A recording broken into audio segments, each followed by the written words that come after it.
pal. Hey there, welcome to Money Never Sleeps, a podcast that looks inside the head of entrepreneurs and at what makes them do what they do.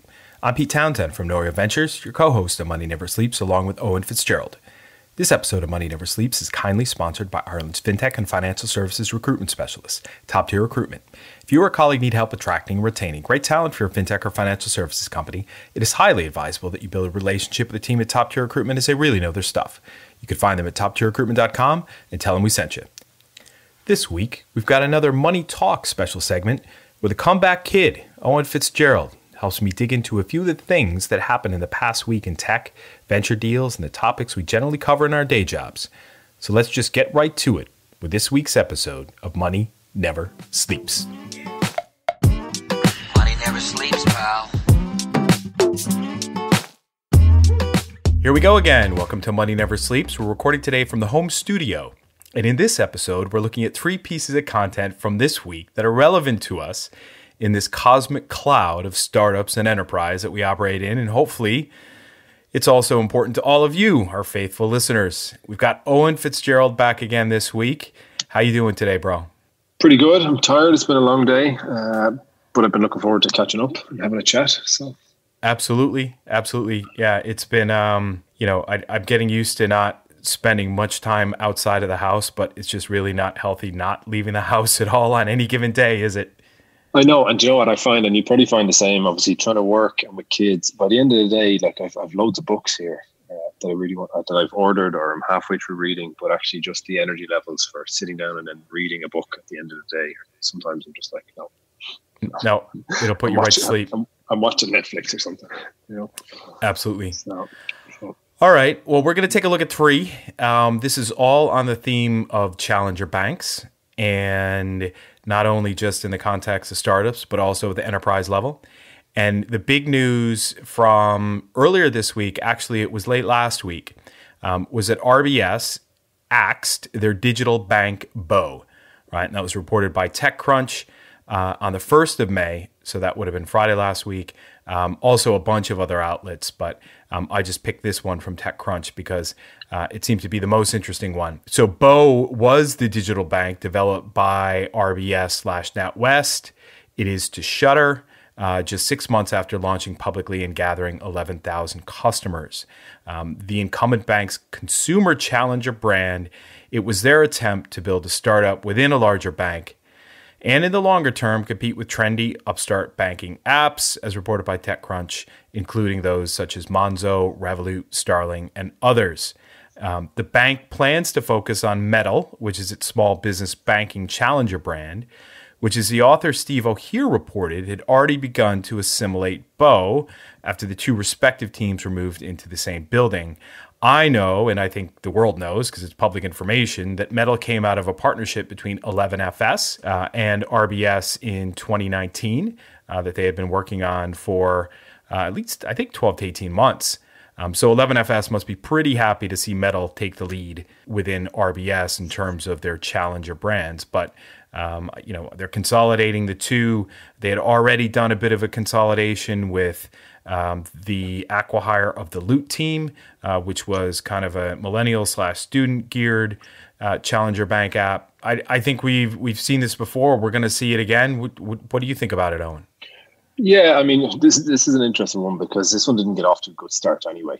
I mean, aside from anything else, they launched the brand and said, "Oh, here's a name that's like unique to the world," and everyone was like, "Well, no, it's the Irish for cow." Which, you're like you're paying somebody in marketing to come up with a brand name. I was thinking like cash cow. Like no, that didn't really work. No, but I mean, so they brought in the CEO. I'm trying to remember. Mark Bailey. Yeah. So I mean, he left after 2 months. So there seemed to be some sort of power thing going on. And then obviously I thought they made a really smart move by bringing in Ollie Perdue and the guys from Loot, which didn't work out. But I mean, he left also. And they brought in a lot of that team. But I mean, how many was up to miss there? There was at some point in the last couple of years, there were 44 applications for Challenger Bank licenses. 44. Yeah.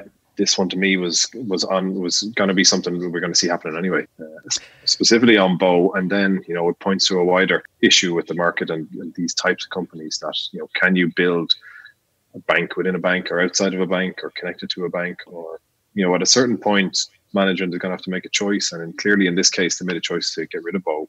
11,000 customers is nothing in the scheme of things when you compare it to what, the Revoluts and the Monzos have. They probably didn't see the numbers ramping up.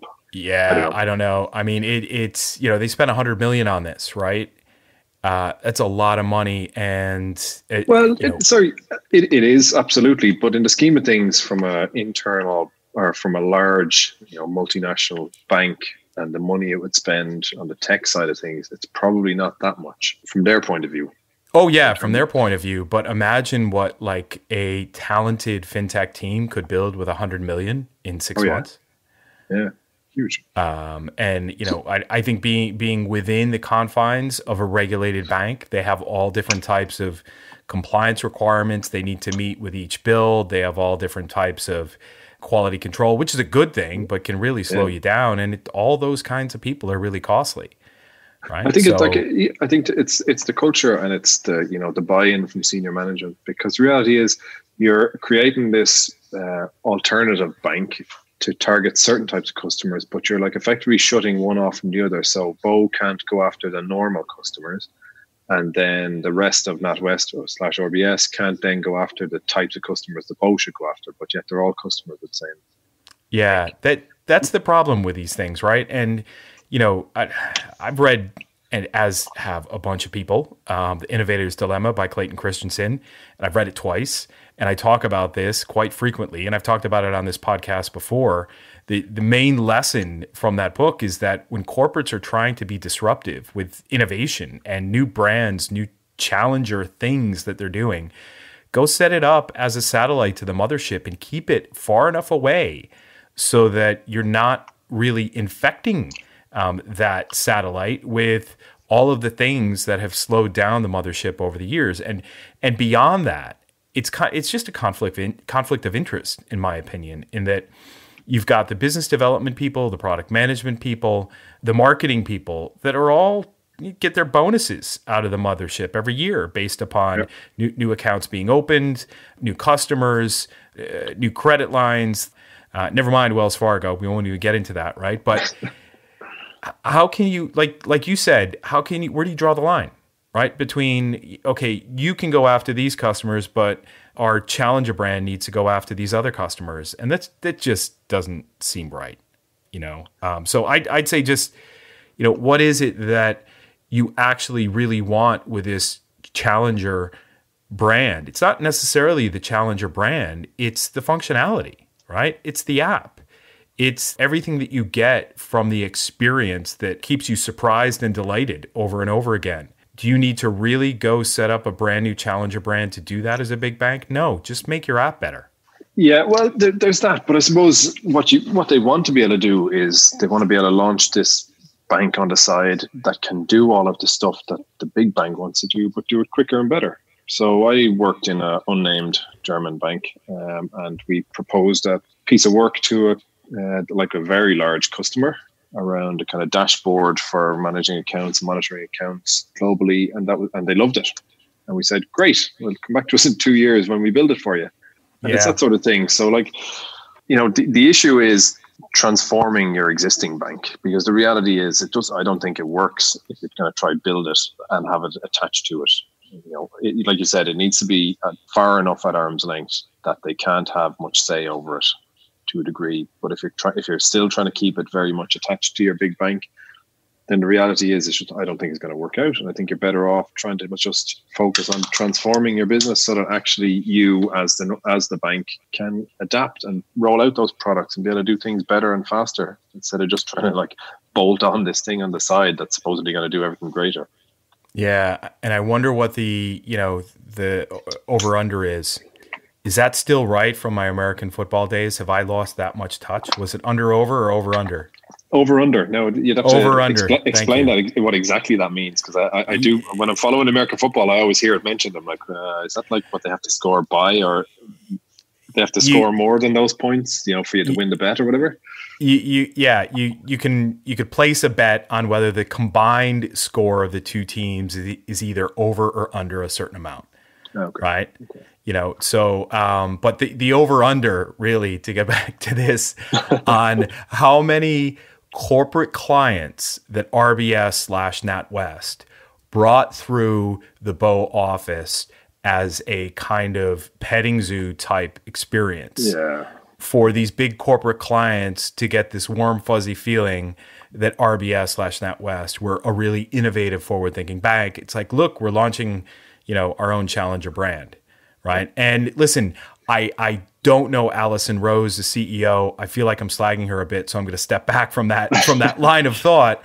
I'm just going to let that one lie. And I think, like she said in the article, it was, listen, we're prioritizing, right, on where we choose to invest. And this is a place where we choose not to invest anymore. So, and I think, like I said, it comes back to then, choosing to invest like 100 million in the scheme of what their tech costs will be every year is probably very little. I know, but that's the problem, right? That's the problem with big banks. And banks aren't going to be able to get away from this. You can't just change a bank's technology platform in 3 or 4 years. You can't do it. And everyone that is coming at this from a fintech angle in the last 5 to 10 years, they have the benefits of being based on 2010 to 2015 to 2018 grade technology, right? Which is just completely different than the banks that are operating on platforms that are an average age of 37 years old, right? You're just not going to get there. So, I think trying to compare the two too much is difficult, but you can actually, I think what Allison Rose did here is, let's fail fast, which is Startup 101 as well, right? So, but I do think it matters what you're like, where you're focusing on, because I think, this one is more interesting than some of the other ones, like JP Morgan shut down Finn earlier this year, I think it was. Like, this one is more interesting because they're choosing to keep metal going. So, like, if you think about it from a bank's point of view, like, really what are they trying to do here on the challenger side? They're just trying to keep up with the times and be cool, like, all of the other cool challengers out there. And they're trying to make sure that they're still seen in the same degree to a different type of consumer. But realistically, by keeping the likes of metal, they're really just, what they're doing is bringing some innovation, but not a huge amount of innovation to, the corporate customers. Because ultimately those guys are going to stay with you anyway. And I saw it in previous work whereby, you go to your large corporate customer and you're like, oh, we've made this slight change things, and now you can get your statements online, and we're not printing them and posting them to you. And they're like, oh, that's great, because I'm not going to move from you, Mr. Big Bank, anyway. Yeah, no, I know what you mean. And if you think about that from that angle, which is a really good point, Owen, that would you rather be a business banking customer of Metal, right, which is backed by RBS, or of Revolut, right, and Revolut Business? I know from experience that I would pick Metal 7 days a week and twice on Sunday, right? Yep. So, for my business account, for my personal spending and moving back and forth, between currencies, absolutely, Revolut's brilliant. But, not from a business perspective yet. They've got a long way to go. On that note, Revolut... segue there. Thank you. If there's one thing I learned from the 11FS guys in doing podcasts with them a couple of years ago, it was the segue, right? The Revolut is on the hunt for acquisitions. And this was in the FT today, Wednesday, the 6th of May, as we're recording this.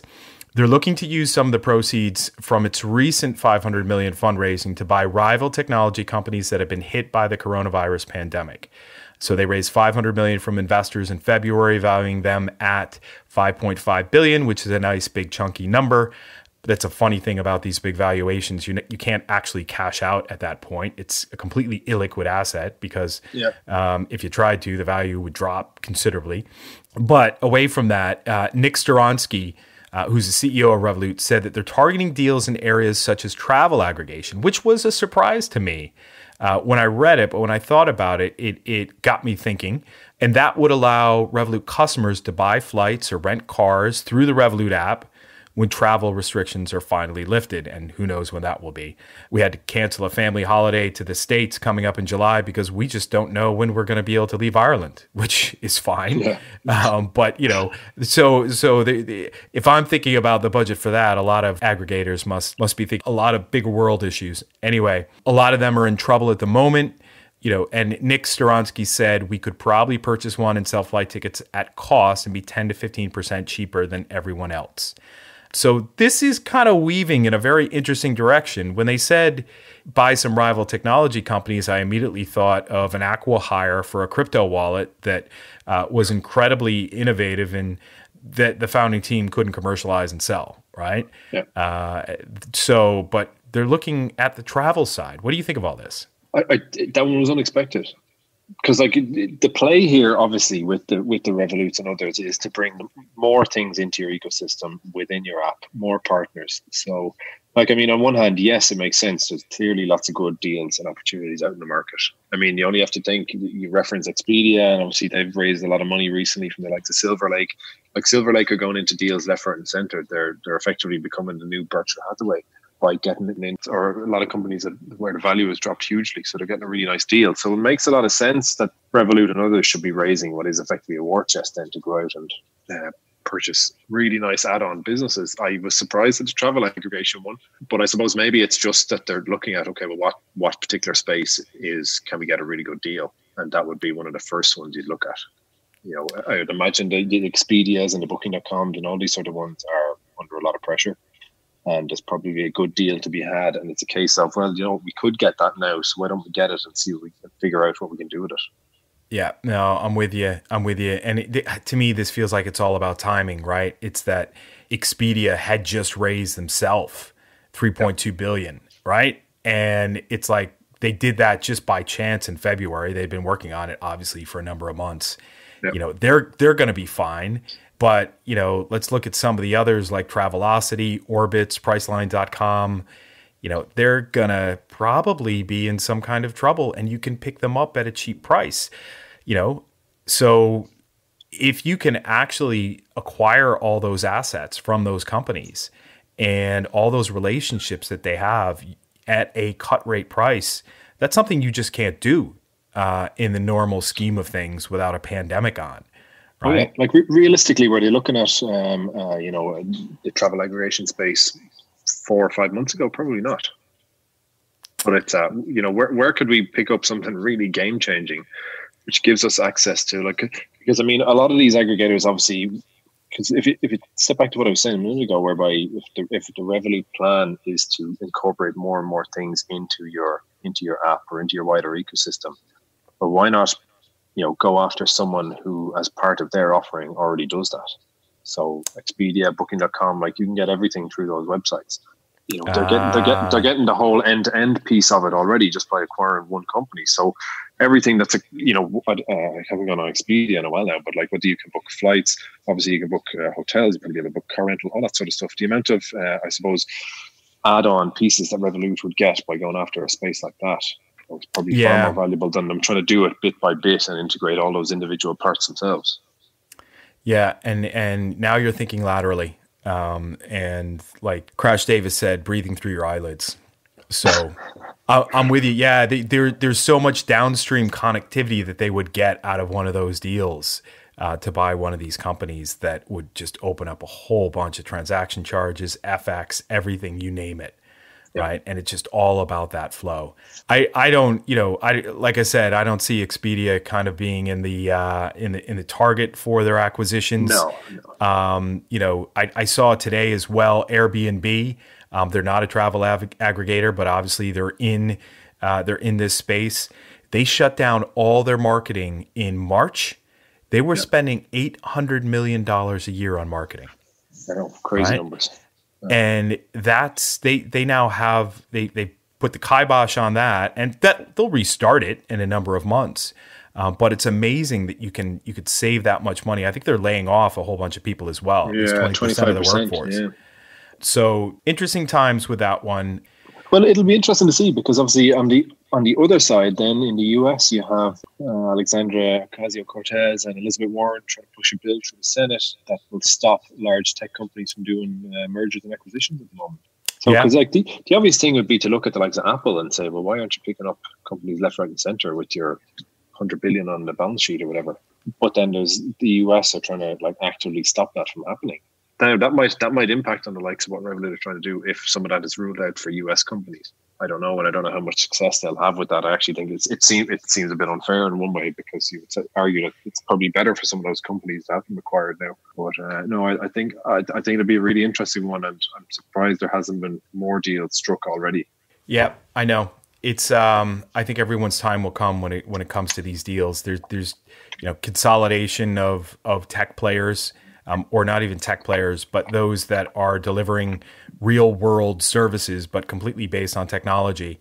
There you hit a point where there's very little differentiation between them, and it's just going to make a lot of sense to consolidate them. But hopefully the barriers won't go up in the U.S. to prevent that from happening, because it should happen. One of the other things with Revolut is that on Monday it announced it had finally started operating as a full bank in Lithuania, where it secured its first banking license in late 2018, probably just to do things like current accounts. Now they're actually able to do lending and those types of things.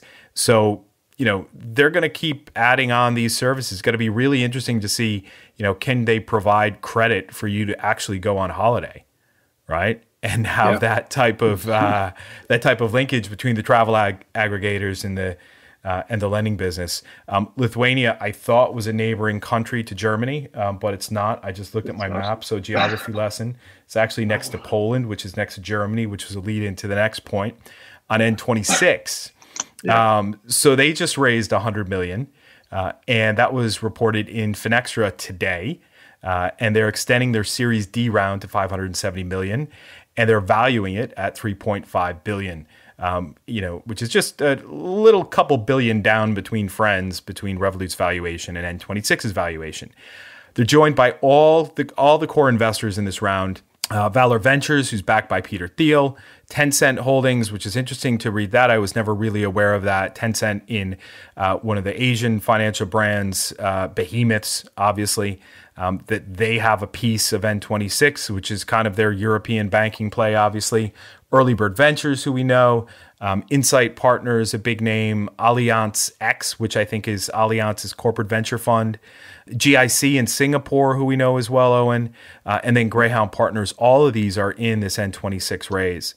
Now, again, $100 million, topping up their Series D, taking it to $570 million. Not that big difference maker on the global scale, right? We just said that RBS spent $100 million on Bo.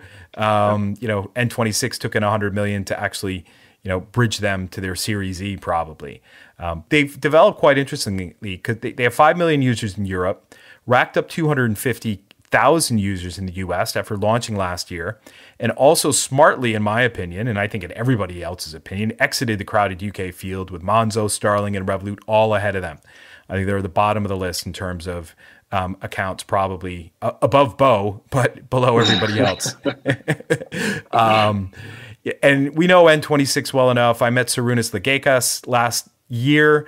He's a general manager for Greater Europe, looking after their smaller European markets like Portugal, Ireland. I had a pint with him at Mulligan's in Dublin, and unfortunately, actually for me, it was just water because I was driving. That's almost like sin to have water in Mulligan's, which is like the best pint of Guinness in Dublin, or one of the best pints of Guinness in Dublin. At another time when he's back, I'll have a true pint with him. And you interviewed their former head of partnerships. I looked at that today on LinkedIn. I didn't know that he left at the Dublin Tech Summit last year. And we had him on episode 43, Dan Calvert. He's now MY, which is like a startup. It's a catering business or something like that. Hope he's doing well. Anyway, long intro into this thing on N26. Given that we don't yet have Monzo or Starling available to us here in Ireland, with a shout out to Elaine Dean from Starling Ireland, let's just focus on N26 versus Revolut. Why would you choose one over the other besides the obvious of FX for Revolut? That's kind of the question, and it comes back to the previous conversation we were having about the 44 challenger bank licenses being applied from the UK and stuff. How much difference is there between any of them, other than who's built up critical mass? I find these announcements kind of strange. In one hand, it sounds great, and everyone focuses on the valuation, but in reality, most of them are just raising runway because they're still not making enough money yet. So every time there's a raise, it's what was this one? Series D. Series D, and then the next one, there'll be another 100 million plus for the next one or whatever. And And obviously, they're all still trying to chase getting into the lending space to be able to actually lend proper money and bring in proper profit, so that they then don't need to raise another 100 million or another 200 million. So they're kind of unusual on one hand. Like I said, everyone's focusing on the valuation. I mean, is there much difference between any of them? I'm sure if they were all sitting around a table, they would tell us differently. But I suppose, you hit the nail on the head earlier when we were talking, or as part of the intro there, when you're talking about Starling and Monzo, N26, Revolut, like they're the four main players, I would say. I would expect the rest will fall off. How much of a difference is there between all of them? I can't say there's a huge difference. I don't know what your view on it is, but yeah, no, I mean, I've used both. N26 is kind of that's my allowance, right? So that's where I put the money that I have as my own spending money each month. There's a number of bills, and we've talked about this before when we covered the myths of fintech with that Chris Skinner did with Ann Bowden, and that there's a number of utilities or service providers or accounts that I have, financial accounts that I have, that won't accept an IBAN that doesn't start with IE, right? In terms of where the money is paid from. So I can't use my N26 account for that because that starts with DE for Germany, right? So until the European market kind of opens up a bit more, I can't use N26 for everything. So although I'd be comfortable doing that and completely switching over to N26 for everything for my personal account, it's just not feasible just because the rest of the world hasn't caught up yet. I do like the experience of being able to have the things like Apple Pay is fully integrated, and the Irish bank that I'm with, it's not, and they don't have an indicator for when they might ever be ready for Apple Pay, which is, again, back to the point of legacy banking infrastructure that we talked about. It is what it is. And I use Revolut a lot, but a lot in terms of, like what I actually find I use Revolut for the most is that in terms of managing the kind of grocery bills and stuff like that, is that I'll top it up. We'll top it up for the week with a certain amount, and then obviously we'll be able to track what we've spent on groceries and stuff like that. I download, or I set myself up on the trading part of it to buy fractional shares, because it felt like it was a useful comparison to a company I'm working with at the moment. Gave me a bit of insight into what some of the other companies are doing. And that was incredibly slick. It took me like 2 minutes. And I did, like, even the terms of reference and all the sort of documents, like they were, they weren't I'll scroll through and pretend I read hundreds of pages and find until I get to the bit at the bottom. It was all fairly well explained, and I thought it was very slick to be set up. And then, I get to the point, do I want to fund my account? And I'm like, no, I just wanted to see how it worked. But it was very slick, very straightforward. So, I think offerings like that, I would say that just ultimately it's the more they can bring into their ecosystem, to me, is always going to be what'll drive me to switching things over. But again, that piece of if I can't set it up to pay my direct debit from my electricity or whatever, well then, I'm only ever going to use it for the not important things. Yep, I know. And Revolut, I really only use when I travel to the US. That's all I use it for. N26 gives me that budgeting that you just talked about. It was funny. I had to move. I was going to move a bit of money over to Coinbase, because I'm watching the Bitcoin price like a hawk. And so it started from my N26 account on Friday because of the bank holiday in Ireland. But it took until Tuesday for that money to go from N26 to Revolut, because Revolut was the only account that I had linked to my Coinbase account, right? So then I moved it on Tuesday afternoon from Revolut to Coinbase, and it was in Coinbase's account in a matter of a half hour. So something's going on there, in terms of, okay, it went from a German IBAN over to a UK IBAN for Revolut in basically, 3 calendar days? But then it took 30 minutes to get out of the GB IBAN, the UK IBAN of Revolut, back to Estonia, which is on the other side of Lithuania and Germany and so on and so forth. Geography lesson. Kids don't listen because I got it all wrong. But like you would wonder, because I mean, for someone looking at both of them, or a couple of the options, like what are you looking for ultimately? Because like you said, there are some integrations that aren't there. There are some products or whatever that you want to buy that won't accept it. So like, I don't see that I'm looking at it in the same way that I'm looking at, oh, will I open up a Bank of Ireland account? That to me is the fundamental issue here, is that if I can't do everything that my normal bank can do, like they can do a hell of a lot of, they can do probably everything better. But if they can't get accepted in the same way as my normal bank, well, then I'm not going to move everything across. Yeah, I think when Starling does actually launch here, and it looks like it's going to be 2021 at this stage, there will be obviously a Starling Bank Ireland IBAN that everyone will be able to use, so that I can just hook up all the direct debits there. I've said it before on this podcast, and I'll say it again. I'll happily move everything over to Starling Bank, and that means N26 will go, waiting on their product development people to say whether or not that means Revolut could go as well. But I'm using TransferWise now even anyway. Jesus, this is like the geeks of fintech. You know, who's got what card? I think I'm going to put that up on the artwork for this episode. Anyway. Anything else jumping out at you this week with any of these topics that you thought were interesting? No, there was and I haven't looked into it deeply enough. I was reading Chris Skinner's report on Wirecard, which I thought was interesting in relation to some of the stuff. And I suppose it's interesting specifically because it relates to a lot of this, because it obviously drives a lot in the background for some of these kind of fintech startups. So Wirecard, and look, like I said, I was reading it, but I haven't really delved enough into it to necessarily give it the detail, other than it seems to be a lot of issue around auditing. Because it's actually, what made me think of it there was when you were talking about money going to, from one account into another account in Estonia and stuff like that. But like Wirecard's clients are Revolut, Atom Bank, Tandem Bank, Tide, and what the auditors seem to be saying is that they can't track some of the revenue, like over $1 billion of revenue that they're saying they had, because it all had to do with a thing called round tripping, where money would leave a bank in Wirecard in Germany and go off to a foreign country, which looks like it's going to a customer, and then it would all of a sudden appear back in another day back in Wirecard's account. Yeah. So this was all in the Financial Times there yesterday, I think.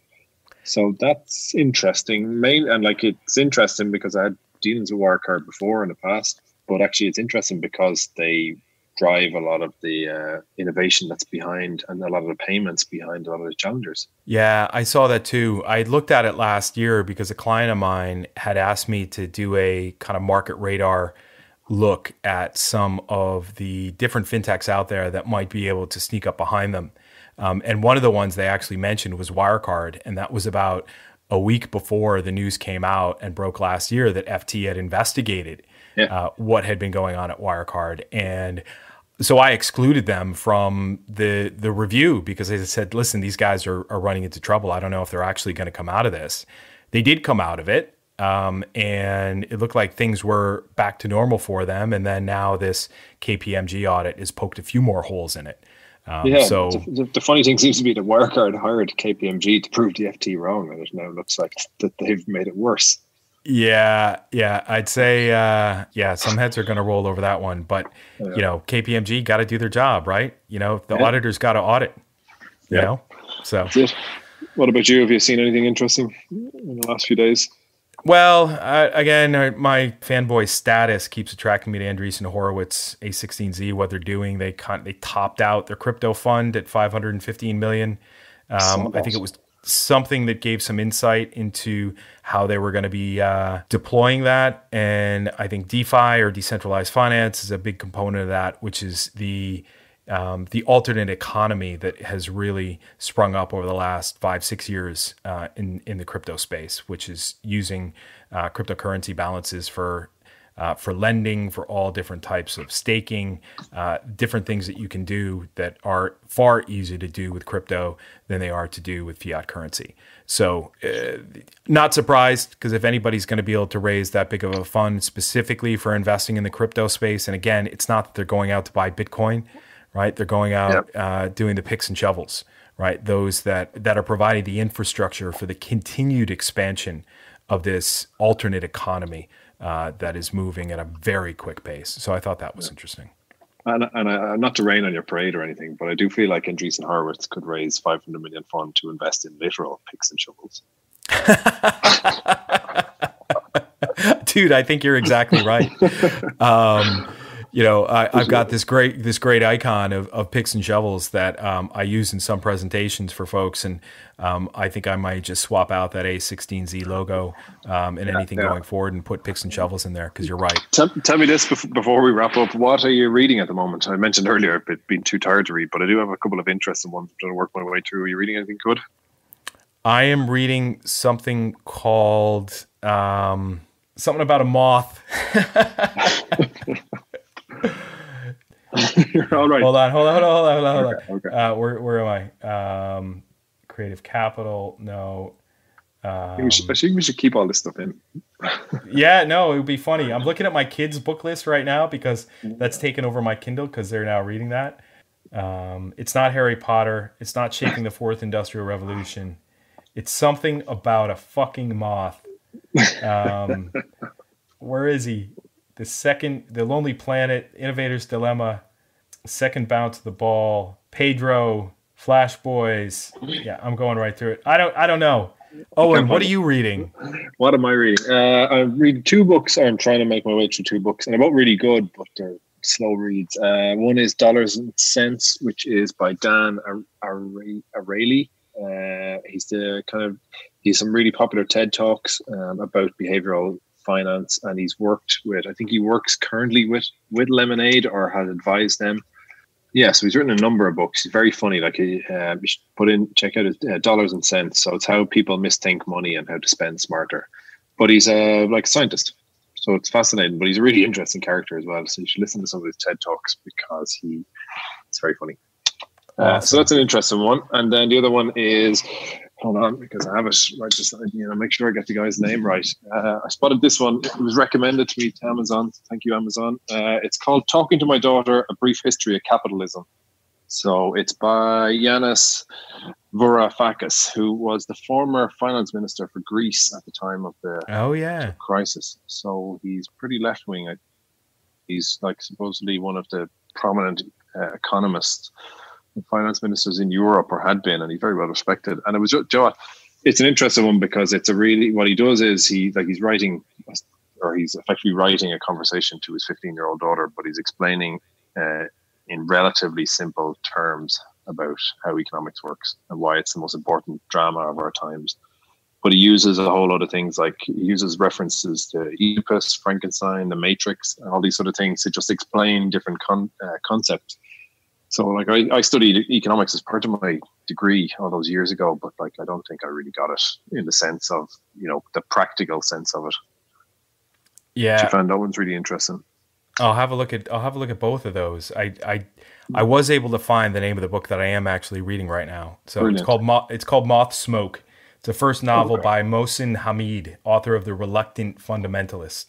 So I read The Reluctant Fundamentalist first, and both books are kind of a look at, they're fiction, and it's a look at culture in Pakistan and those that are still there, those that have left, and what the impact of how people are raised there is on looks like their longer term relationships, right? Okay. So, just taking a bit of a shift away from all the books about VC and startups, just to refuel the creativity. And like we said before, give me more of a lateral wide view and allow me to breathe through my eyelids once again.